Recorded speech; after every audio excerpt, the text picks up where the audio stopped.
విద్యార్థి సంఘాలు నాయకులు అక్కడికి చేరుకుంటున్నారు. ఈ క్రమంలో విద్యార్థినీలు షాకింగ్ విషయాలను వెల్లడించినట్లు తెలుస్తోంది. ఆ ఘటన మీద తాము యాజమాన్యానికి వారం రోజుల క్రితమే ఫిర్యాదు చేశామని కొంతమంది విద్యార్థినీలు చెప్పారు. కానీ యాజమాన్యం మాత్రం అవేమీ పట్టించుకోలేదని కూడా ఆవేదన వ్యక్తం చేశారు. తమ కాలేజీ వారు కొంతమంది ఇది ఫేక్ న్యూస్ అంటున్నారని కూడా అమ్మాయిలు ఆవేదన వ్యక్తం చేస్తున్నారు.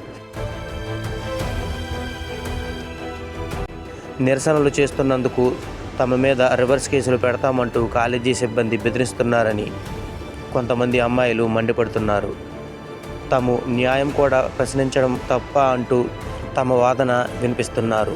ఈ నేపథ్యంలో గుడ్లవల్లేరు ఘటన ప్రస్తుతం తీవ్ర సంచలనంగా మారింది. మరోవైపు ఈ ఘటనపై ఏపీ కాంగ్రెస్ పార్టీ అధ్యక్షురాలు వైఎస్ షర్మిల తీవ్రస్థాయిలో మండిపడ్డారు. అమ్మాయిలకు బయట కాదు కదా, హాస్టల్లో కూడా భద్రత కరువైందని